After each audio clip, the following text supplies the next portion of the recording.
नमस्कार, मैं अभिषेक कुमार आप सभी का स्वागत करता हूं रेलवे कैंपस यूट्यूब चैनल पे। तो आप सभी को मेरा जय गुरु। तो जैसा कि आप देख पा रहे हैं, जिनकी तैयारी पूरी है भाई, पूरी है इन द सेंस कि अगर आपने साइंस में फिजिक्स, केमिस्ट्री, बायोलॉजी और आपका इन्वायरमेंट से भी क्वेश्चन बनता है साइंस के सेक्शन में, तो बहुत सारे स्टूडेंट्स ने कमेंट किए थे कि हमारी तैयारी पूरी है, कल अगर अनाउंसमेंट कर दी जाए एग्जामिनेशन की तो हम पूरी तरह से तैयार हैं।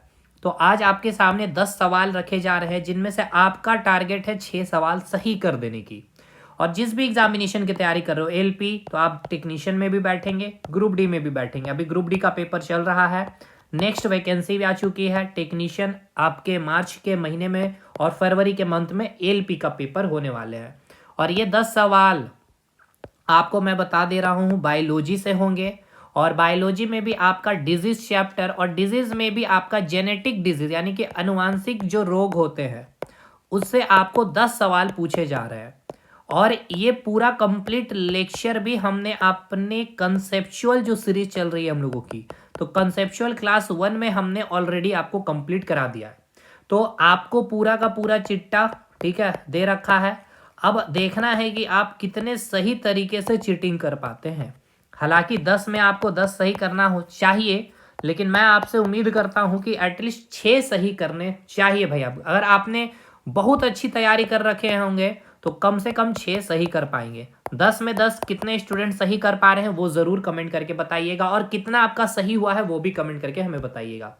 तो चलिए पहले सवाल से आते हैं। पहला सवाल आपके लिए रखा गया है कि आपके पास कुछ स्टेटमेंट दिए गए हैं और आपको बोला गया है कि सही कथन का चयन करना है आपको। तो सबसे पहले हम लोग चलते हैं पहले स्टेटमेंट में। पहला स्टेटमेंट में बोला गया है कि जो लिंग गुणसूत्र रोग है, हिंदी में लिंग गुणसूत्र रोग को इंग्लिश में क्या कहेंगे, सेक्स क्रोमोसोमल डिजीज जो होते हैं, ठीक है। तो आपको बोला गया है कि जो लिंग गुणसूत्र जो रोग है उनमें कुल गुणसूत्रों की संख्या 46 हो सकती है, यह पहला कथन है। दूसरा कथन बोला गया है कि लिंग गुणसूत्र रोग में कुल गुणसूत्रों की संख्या 47 हो सकती है। तीसरा, लिंग गुणसूत्र रोग में कुल गुणसूत्रों की संख्या 45 हो सकती है। बताइए क्या 46 हो सकती है, क्या 47 हो सकती है, क्या 45 हो सकती है, या फिर तीनों हो सकता है, ओनली वन, 1 एंड 2, 1 एंड 3, या ऑल सभी? क्या सभी स्टेटमेंट सही है, क्या केवल एक और तीन स्टेटमेंट, या एक और दो, या फिर केवल एक? तो क्वेश्चन पहले हमें समझना चाहिए। क्वेश्चन में हमें सबसे पहले बोला यह गया है कि आपका कौन सा डिजीज भाई, सेक्स क्रोमोसोमल डिजीज की बात की जा रही है, ठीक है। अब सेक्स क्रोमोसोमल डिजीज से पहले आपको पता होना चाहिए कि जो जेनेटिक डिजीज में हमने बात की थी भाई आपको, तो जेनेटिक डिजीज में हमने आपको बताया था कि जो क्रोमोसोम में कुछ दिक्कतें आ जाने के कारण, जो दिक्कत आ जाने के कारण जो डिजीज होती है, जिसके तहत हमने 7 डिजीज के बारे पढ़ा। अब क्रोमोसोम अगर इंसान की बात की जाए तो कितने नंबर ऑफ गुणसूत्र होते हैं, 46 होते हैं। 46 को अगर हम लोग तोड़े तो कैसे तोड़ते हैं, 44, मेल है तो XY और फीमेल है तो भाई XX। ये हो गया आपका ऑटोजोमल क्रोमोसोम। और आप यहाँ जो देख रहे हैं XY और XX, इसे हम लोग कहते हैं सेक्स क्रोमोसोम या फिर हेट्रोजोम या फिर एलोजोम। तो क्वेश्चन आपको इसी से रखा गया है कि लिंग गुणसूत्र रोग जो है यानी कि सेक्स क्रोमोसोमल जो डिजीज होते हैं उसमें गुणसूत्र की संख्या कितनी हो सकती है, 46 हो सकती है, 47 हो सकती है, 45 हो सकती है। बताइए तीनों स्टेटमेंट सही है, या तीनों में से केवल एक स्टेटमेंट सही है, या दो स्टेटमेंट सही है, कौन स्टेटमेंट सही है? तो भाई आ जाइए, मैं आपने पहले आपको क्या बताया था क्या नहीं बताया है उस पर पहले हम लोग आते हैं, फिर हम लोग आगे डिस्कशन करेंगे पूरे डिटेल में। देखिए देखिए यहाँ आ गए, मैं अपने नोट्स में हम लोग आते हैं सबसे पहले। तो जैसे कि यहाँ पे हमने बात किया था सेक्स क्रोमोसोमल डिजीज के बारे में, है ना। तो सेक्स क्रोमोसोमल डिजीज में सबसे पहले हमने बात किया था कलर ब्लाइंडनेस के बारे में। कलर ब्लाइंडनेस में आपने क्या देखा था कि ये किस टाइप का डिजीज है, तो ये एक्स लिंक्ड क्रोमोसोमल डिजीज है, यानी कि ये कौन सा क्रोमोसोम इसमें डोमिनेंट होता है, एक्स क्रोमोसोम डोमिनेंट होता है। तो इस डिजीज होने के बाद इंसान में क्या क्रोमोसोम की संख्या में कोई डिफरेंस आती है, 46 तो नॉर्मल है, क्या 47 हो जाती है या फिर 45 हो जाती है? तो बिल्कुल नहीं। कलर ब्लाइंडनेस हो या फिर हीमोफीलिया डिजीज हो, दोनों केस में आपका क्रोमोसोम की संख्या क्या होती है, 46 ही रहती है। चलिए पहला स्टेटमेंट यानी कि एक जो आपका स्टेटमेंट था कि लिंग गुणसूत्र रोग में क्रोमोसोम की संख्या 46 हो सकती है, तो बिल्कुल हीमोफीलिया डिजीज और कलर ब्लाइंडनेस में। अब इसके बाद मैंने आपको बताया था सेक्स क्रोमोसोमल जो एविरेशन यानी कि जो असमानता होती है, यानी कि जो मियोसिस सेल डिवीजन होती है आपका, जो आपके युग्मक जाइगोट का जो फॉर्मेशन होता है उस समय सेल की जो डिवीजन होती है। तो इस केस में मैंने आपको यहाँ पे बार बार क्लासेस आप एक बार देख लीजिएगा, कमेंट सेक्शन में लिंक भी मिल जाएगी। अगर आपने गौर किया होगा तो यहाँ पे मैंने आपको लिखा भी है साफ साफ शब्दों में, देखिएगा यहाँ पे देखिए, या देखिए क्या हुआ है, जिसके परिणाम स्वरूप बहुत अधिक गुणसूत्र वाले अंडे या फिर बहुत कम, मतलब 46 से अधिक यानी कि 47 गुणसूत्र आपने देखा था कौन सा डिजीज में भाई, क्लिनफिल्टर सिंड्रोम में। और बहुत कम कितना, 46 से कम कितना, 45 किसमें, टर्नर सिंड्रोम में। ये देख सकते हैं टर्नर सिंड्रोम में 45 क्रोमोसोम और ये क्लिनफिल्टर सिंड्रोम में कितना, 47 गुणसूत्र। ठीक है, तो अब यहां से क्या निष्कर्ष निकला है, तो चलिए आइए भाई, यानी निष्कर्ष अब यहाँ पे हमने पूरा आपको डिटेल मैंने क्लासेस में बता रखी है भाई। यहाँ बस आपको मैं इतना बताना चाह रहा हूँ कि जो सेक्स क्रोमोसोमल जो डिजीज होते हैं, इस सेक्स क्रोमोसोमल डिजीज के तहत कितने प्रकार के डिजीज होंगे भाई, तो 4 डिजीज है। कौन कौन से, एक क्लिनफिल्टर सिंड्रोम है, दूसरा टर्नर सिंड्रोम है, एक कलर ब्लाइंडनेस और एक हीमोफीलिया। तो क्लिनफिल्टर सिंड्रोम में कितने क्रोमोसोम, 47, टर्नर में 45 और कलर ब्लाइंडनेस और हीमोफीलिया में कितने, तो 46। तो अब आइए स्टेटमेंट पढ़िए। स्टेटमेंट है कि लिंग गुणसूत्र रोग में कुल गुणसूत्रों की संख्या 46 हो सकती है। बिल्कुल, अगर आपको कलर ब्लाइंडनेस है या हीमोफीलिया है तो इस केस में गुणसूत्र की संख्या क्या होगी भाई, क्योंकि कलर ब्लाइंडनेस हीमोफीलिया किस प्रकार का डिजीज है, एक सेक्स क्रोमोसोमल डिजीज है। बिल्कुल। नेक्स्ट जो सेक्स क्रोमोसोम डिजीज है उसमें कुल गुणसूत्रों की संख्या 47 हो सकती है। बिल्कुल हो सकती है, अगर क्लिनफिल्टर सिंड्रोम है तो। लिंग गुणसूत्र रोग में कुल गुणसूत्रों की संख्या 45 हो सकती है। बिल्कुल टर्नर सिंड्रोम, यानी कि तीनों स्टेटमेंट आपका सही है, option D is the right answer. तो कमेंट करके बताइएगा कि पहला सवाल कितने स्टूडेंट ने सही किया है। अब आइए बात करते हैं दूसरे सवाल पे। आपको यहाँ पे भी सही स्टेटमेंट का चयन करना है। तो बोला गया जो ऑटोजोमल जो रोग है, यानी कि ऑटोजोम जो डिजीज है, मतलब चलिए आ जाइए, 46 आपके अंदर क्या है, क्रोमोसोम गुणसूत्र की संख्या है, ये फीमेल हो गए और ये आपका मेल हो गया। ठीक है, तो ये आपका क्या हो गया भाई, ऑटोजोमल डिजीज, यानी कि अब दिक्कत इस क्रोमोसोम में है ना कि इस क्रोमोसोम। इसे हम क्या कहते हैं, सेक्स क्रोमोसोम डिजीज या फिर एलोजोम या हेट्रोजोम का नाम देते हैं। समझ में आ गया कौन सा क्वेश्चन है, बिल्कुल सर। तो चलिए भाई साहब, ऑटोजोमल डिजीज में अगर हो जाए तो पहले हमें ये बताइए, हमने आपको बताया था कि जो ऑटोजोमल डिजीज है इसमें कितने प्रकार के डिजीज है, 3 प्रकार के डिजीज के बारे में मैंने बताया था।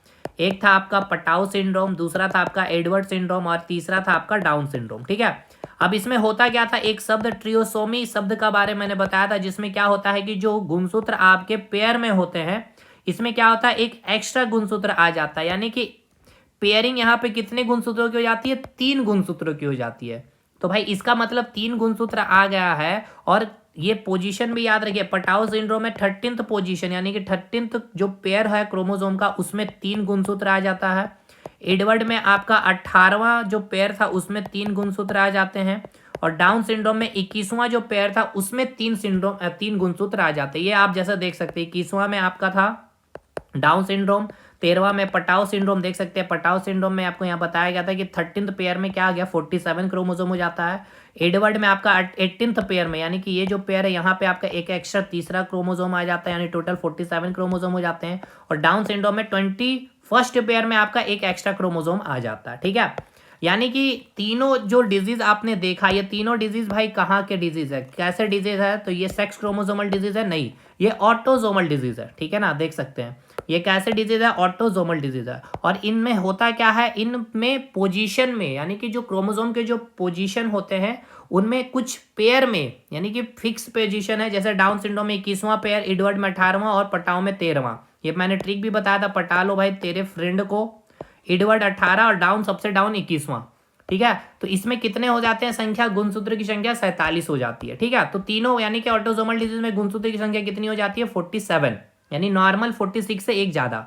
अब आइए स्टेटमेंट बोला गया कि ऑटोजोमल डिजीज में कुल गुणसूत्रों की संख्या 47 होती है। बिल्कुल सही है।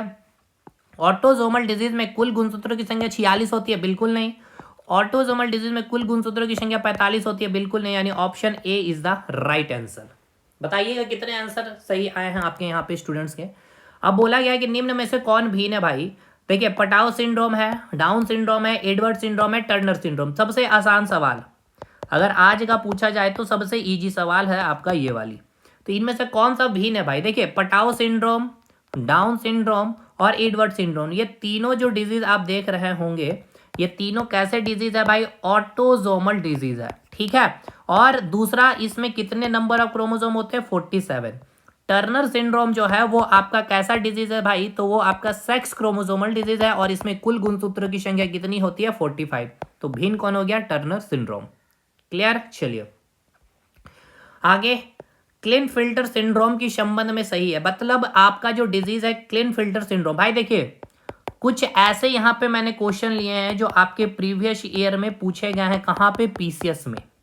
जैसे कि अगर आप बात कर लें यूपीएससी में, अगर आप सीडीएस का पेपर कभी दिए हो, एनडीए का पेपर दिए हो, बहुत अच्छे स्टैंडर्ड में यहाँ पे पेपर होता है, असिस्टेंट कमांड सीएपीएफ हो गया, या इसके अलावे अगर मैं बोलूँ तो आपका बिहार पीसीएस है, जेपीएससी है और यूपी पीसीएस के सवाल यहाँ मैंने कुछ कुछ रखे हैं। इसके अलावे रेलवे में तो बहुत शानदार साइंस का वेटेज रहता है, क्वेश्चन का स्टैंडर्ड तो उसके भी कुछ क्वेश्चन है, बाकी एक्सपेक्टेड अपने द्वारा बनाया गया ये क्वेश्चन है भाई, ठीक है। कहीं से भी कॉपी पेस्ट किया गया क्वेश्चन नहीं मिलेगा।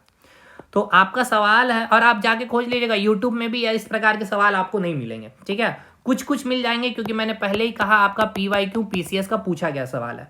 तो ये डिजीज है आपका क्लिनफिल्टर सिंड्रोम, ठीक है। तो इस डिजीज में आपको बोला गया है क्या स्ट्रक्चर सही है, कौन सा है बताइएगा।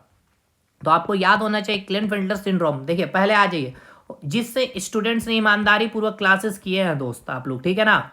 तो मैंने बहुत खूबी से, और नोट्स भी मैंने आपको शेयर कर रखा है टेलीग्राम में भी और एप्लीकेशन में भी अपडेटेड है। कितने होते हैं क्रोमोसोम की संख्या? 47। तो इसमें आपको पता है, और ये मेल में होने वाला डिजीज है, लेकिन एक एक्स्ट्रा एक्स आ जाने के कारण लड़कों में क्या होते हैं? लड़की वाली लक्षण, यानी कि जो ट्रांसजेंडर के आगे क्या यहाँ लिखते हैं भाई? श्रीमान ट्रांसजेंडर। ये आपको मैंने इसका लॉजिक बताया था।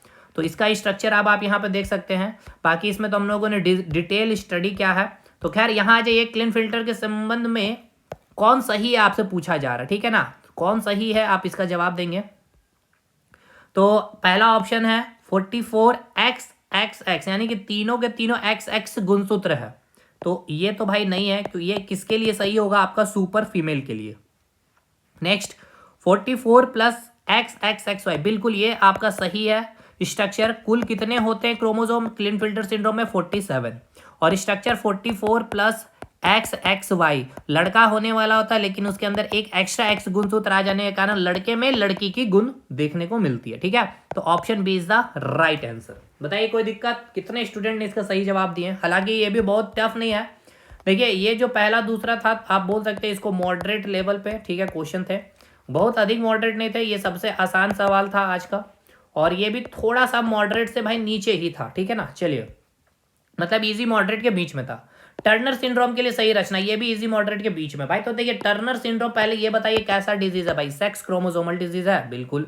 अच्छा, क्लिनफिल्टर सिंड्रोम कैसा डिजीज है? सेक्स क्रोमोसोमल डिजीज है, बिल्कुल। यानी कि जिससे लिंग निर्धारण होती है उस गुणसूत्र में क्या है भाई? दिक्कत है, ठीक है।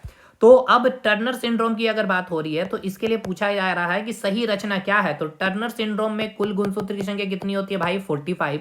सही रचना क्या है? तो टर्नर सिंड्रोम पहले बताइए किस में होती है? लड़कियों में होती है। सही रचना क्या होगी भाई? 44 प्लस एक्स, लड़की होना था लेकिन एक गुणसूत्र की कमी हो जाती है, जिसके कारण इसमें इस लड़की में लड़कों का गुण मिल जाता है, जिसके कारण आप यहाँ बोलते हैं भाई श्रीमती ट्रांसजेंडर, ठीक है। यानी उस लड़की में क्या है? आवाज भारी मिलेगा, ठीक है। जो ब्रेस्ट साइज जो है काफी चौड़े मिलेंगे, कमर का साइज आपका जो जिस प्रकार से लड़की का होना चाहिए वैसा नहीं मिलेगा। उनके जो मतलब कि बॉडीज में काफी ज्यादा हेयर आपको देखने को मिल रहा होगा, ठीक है। तो टर्नर सिंड्रोम के ये सारे लक्षण है। नेक्स्ट सवाल है छठा, सुपर फीमेल के बारे में। कुल गुणसूत्र की संख्या आपसे पूछी जा रही है भाई, बहुत शानदार सवाल। सुपर फीमेल, तो मैंने यहाँ बताया था सुपर फीमेल मतलब क्या है? फीमेल के अंदर लग गया सुपर, यानी कि बहुत अच्छा शॉर्ट, और बोलते हैं सुपर शॉर्ट, मतलब शॉर्ट तो बहुत अच्छा है लेकिन सुपर शॉर्ट है, मतलब शॉर्ट में भी अच्छा शॉर्ट। तो फीमेल में भी बहुत अधिक फीमेल का गुण आपके अंदर आ जाता है, ठीक है ना। फीमेल के अंदर आपका बहुत ज्यादा, यानी कि जो नॉर्मल फीमेल की जो लक्षण होनी चाहिए उससे ज्यादा लक्षण फीमेल में देखने को मिल जाती है, उसको हम लोग कहते हैं सुपर फीमेल। और इसका मैंने आपको पूरे डायग्राम के साथ बताया है कि कैसे कब संतान सुपर फीमेल जन्म लेती है। कुल गुणसूत्र की संख्या कितनी होती है यहाँ पे? 47। और इसकी स्ट्रक्चर याद रखना है 44XXX। अब आइए एक बार कंटेंट में, ठीक है ना, क्योंकि इसको मैं आपको एक बार कंटेंट में दिखाऊंगा तो चीज़ें आपको अच्छे से रिवाइज भी हो पा रही होगी। चलिए यहाँ पे आ जाइए। यहाँ मैंने जब oogenesis प्रोसेस के बारे में बताया था, यानी कि एग फॉर्मेशन में जब प्रॉब्लम होती है, यानी कि जब किसमें मेल में नहीं फीमेल में दिक्कत है, तो इसमें मैंने बताया था कि ये मियोसिस डिवीजन होता है। क्योंकि भाई जो आप यहाँ पे डिजीज देख रहे हैं सेक्स क्रोमोसोमल डिजीज, तो सेक्स क्रोमोसोमल डिजीज में कौन सा डिवीजन होता है? Cell division. यहाँ पे जो होगा वो अर्धसूत्री विभाजन यानी मियोसिस डिवीजन होता है। तो इस डिवीजन के दौरान जो अंडाणु कोशिका का जो निर्माण के दौरान क्या होता है, दोनों गुणसूत्र सही ढंग से अलग अलग होने में ये विफल हो जाते हैं। जैसे कि देखिए मेल में एक्स वाई तो आराम से वाई और एक्स दोनों विभाजित हो गया, लेकिन फीमेल की जो एक्स एक्स है, एक अंडे में दोनों एक्स गुणसूत्र आ गया, एक में 0 आ गया। तब ये जो स्ट्रक्चर देख रहे हैं यहाँ पे 3x, यही था आपका सुपर फीमेल। ये क्लिनफिल्टर सिंड्रोम, ये टर्नर सिंड्रोम। इस केस में जो संतान होता है बहुत रेयर ऑफ द केस, एक तो IQ लेवल वगैरह बहुत ही कम होता है, बच्चे अनडेवलप्ड होते हैं और ये सर्वाइव भी नहीं कर पाते इस तरह के बच्चे। चलिए आगे बढ़े, अब हम लोग अगले सवाल पे आते हैं। ये हो गया सुपर फीमेल। अब मैच द फ्लोइंग क्वेश्चन है, बहुत अच्छा सवाल, ये आपका PYQ वाला क्वेश्चन है, ये आपका पूछा गया है PCS में। एक साइड आपका रोग है और एक साइड आपके नंबर ऑफ क्रोमोसोम की संख्या। भाई क्लिनफिल्टर सिंड्रोम क्या है? भाई क्लिनफिल्टर सिंड्रोम की संख्या कितनी है? 47, ठीक है। टर्नर सिंड्रोम की बात की जाए तो इसकी क्रोमोसोम की संख्या कितनी है भाई? 45, ठीक है। और इसके बाद अगर आपसे पूछ लिया जाए कलर ब्लाइंडनेस, तो कलर ब्लाइंडनेस की संख्या कितनी है भाई? 46। इट मीन्स कि ए क्या हो गया? क्लिनफिल्टर सिंड्रोम कितना हो गया बताइएगा? क्लिनफिल्टर सिंड्रोम का ए का हो गया 2, बी यानी कि टर्नर सिंड्रोम कितना हो गया? बी का 3, और सी आपका कलर ब्लाइंडनेस यानी कि सी का 1, ठीक है। A2B3C1, A2B3C1 यानी option B is the right answer. चलिए भाई, टर्नर सिंड्रोम के बारे में पूछा जा रहा है। अब यहाँ पे क्या पूछा जा रहा है इसको समझिए, आपसे बहुत शानदार सवाल है यार ये सब सवाल।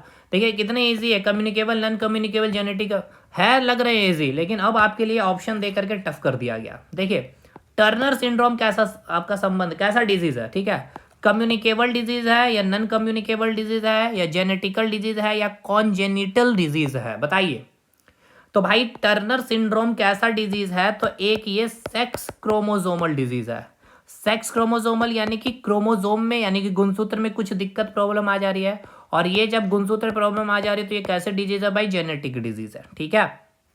और जो जेनेटिक डिजीज होती है वो कैसे डिजीज होती है? कॉन्जेनिटल डिजीज, यानी कि जन्म जाते ही आपको ये बीमारी मिल जाती है। यानी कि टर्नर सिंड्रोम का संबंध 2 से भी है, 4 से भी है, यानी option D is the right answer. अभी इसको मैं आपको दिखाता हूँ, चार्ट में मैंने इसको बताया भी था आपको, सबसे पहला ही स्लाइड में मैंने आपको बताया था। ये बिल्कुल स्लाइड है भाई, ये स्लाइड में बहुत मेहनत होती है, ठीक है ना। और आप जितने बड़े यूट्यूबर हैं, आप यूट्यूबर कह लीजिए या टीचर कह लीजिए पटना में, आप इस तरह के सवाल आपको नहीं कराया जाएगा। मैंने हर चैप्टर में ऐसे ऐसे ही सवाल कराए हैं, मैंने कंसेप्ट पे काम किया दोस्त, ठीक है। चलिए अभी हमारा सवाल क्या था? हमारा सवाल था डिजीज को लेकर के, ठीक है। चलिए देखिए, हमने यहाँ पर आपको विभाजित कराया था, थोड़ा सा जूम। ये है आपका डिजीज। 2 प्रकार के डिजीज होते हैं, एक होते हैं जन्मजात यानी कि जन्म से ही आपको ये बीमारी लेकर के आते हैं, और एक आप एक्वायर्ड करते हैं जन्म लेने के बाद। तो ये 2 कारण से होते हैं, एक तो संक्रामक यानी कि आप किसी रोगी के संपर्क में आते तब होता है ये डिजीज, और एक होता है आपके लाइफ स्टाइल बिगड़ जाने के कारण, जिसमें आपका है कैंसर है, मोटापा है, डायबिटीज है, इस प्रकार के। इसमें वायरस डिजीज है, बैक्टीरियल डिजीज है, प्रोटोजोआ डिजीज और फंगस डिजीज। लेकिन ये जो ये जो आपका जन्मजात रोग है, इसी के अंदर आता है जेनेटिकल डिजीज, ठीक है, जो बाय बर्थ आप एक पीढ़ी से दूसरी पीढ़ी, माता पिता से संतान में चले जाते हैं। तो भाई आप जब इस जेनेटिक डिजीज की बात किए हैं तो अब यहाँ पे आ जाइए। इस जेनेटिक डिजीज में होता क्या है? जीन या क्रोमोसोम में क्या आ जाती है? दिक्कत आ जाती है ना। यानी कि क्रोमोसोम नॉर्मल क्रोमोसोम कितनी संख्या 46 है। तो अब क्या होता है? कलर ब्लाइंडनेस और हीमोफीलिया को छोड़ करके बाकी जितने भी गुणसूत्र क्रोमोसोमल डिजीज होंगे उसमें गुणसूत्र की संख्या या तो कम या तो अधिक, और ऑटोसोमल में तो अधिक ही हो जाएगी। सेक्स क्रोमोसोमल में क्लिनफिल्टर सिंड्रोम में 47 और टर्नर में 45 और सुपर फीमेल में भी 47। तो ये जो आपका डिजीज है भाई, ठीक है, चाहे ऑटोसोमल हो चाहे सेक्स क्रोमोसोमल हो, यानी कि क्रोमोसोमल में आपका down syndrome, Patau syndrome, Edward syndrome हो, क्लिनफिल्टर, कलर ब्लाइंडनेस या हीमोफीलिया या टर्नर सिंड्रोम, ये सभी आपके कैसे डिजीज है भाई? क्रोमोसोमल डिजीज है। क्रोमोसोमल डिजीज कहने का मतलब क्या हो गया भाई? Genetic disease. और जेनेटिक डिजीज कहने का मतलब क्या हो गया भाई? Congenital disease. यानी कि आपका टर्नर सिंड्रोम अनुवांशिक भी है, कॉन्जेनिटल, यानी कि option D is the right answer, ठीक है। तो ये सभी हमने आपको बहुत अच्छे से एक्सप्लेन किया भाई, आप उस वीडियो को एक बार देखिएगा, यूट्यूब पे है आपके लिए, मैंने कराया भी है। और इस प्रकार के क्लास आपको आते चले जाएंगे कंसेप्चुअल नाम से, और उसका इसी प्रकार से प्रैक्टिस भी कराया जाएगा। Option D is the right answer, ठीक है, नहीं ये नहीं था, हाँ option D is the right answer. अगला सवाल 9वां सवाल है, कलर ब्लाइंडनेस से लेकर के सवाल पूछा गया है कि सही कथन बताएं। कलर ब्लाइंडनेस के बारे में बताइए क्या सही है क्या गलत। तो कलर ब्लाइंडनेस कैसे डिजीज है, एक्स लिंक क्रोमोसोमल डिजीज, बिल्कुल।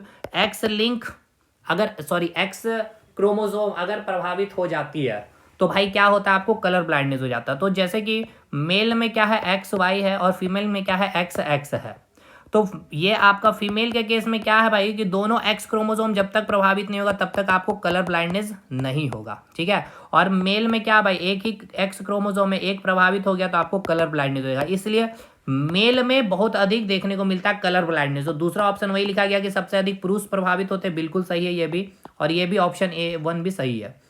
तीसरा, आंखों की कौन सेल इसमें प्रभावित होती है। तो हमने आपको बताया था कि कलर ब्लाइंडनेस में क्या होता है कि जो आपके रंग होते हैं, ठीक है, यानी रंगों में आप भिन्नता नहीं कर पा सकते, डिफ्रेंशिएट नहीं कर पाते। और ये कैसी रंग होती है, प्राइमरी कलर होते हैं, यानी कि प्राथमिक रंग होते हैं। प्राथमिक रंग में कौन कौन आता है, लाल आता है, हरा आता है और पीला आता है। और ये तीनों रंग आपके रेलवे में बहुत इस्तेमाल होते हैं, इसलिए जिनको कलर ब्लाइंडनेस होता है उनको रेलवे में भर्ती नहीं होती है। तो अब यहाँ पे आ जाइए, हमारे आंखों में क्या है, दो सेल, एक सेल है, एक है आपका रॉड सेल, एक है आपका कोन सेल। रॉड सेल का काम क्या है, बहुत ही कम लाइट में आपको देखने में हेल्प कराती है। कोन सेल बहुत अधिक लाइट में भी आप चीज़ों को देख पा सकते हैं, साथ के साथ ही आपको रंगों में डिफ्रेंशिएट करने में मदद करती है। तो जब आपको कलर ब्लाइंडनेस हो जाता है तो आपका ये कोन सेल क्या होता है, प्रभावित होता है, ठीक है। तो आंखों की कोन सेल प्रभावित होती है, ये बिल्कुल सही बात है। चौथा, कलर ब्लाइंडनेस में प्राथमिक रंग भिन्नता करने में दिक्कत होती है, ये भी बिल्कुल सही, यानी पहला भी सही है, दूसरा भी सही है, तीसरा भी सही है, चौथा यानी कि ऑल, यानी कि option D is the right answer.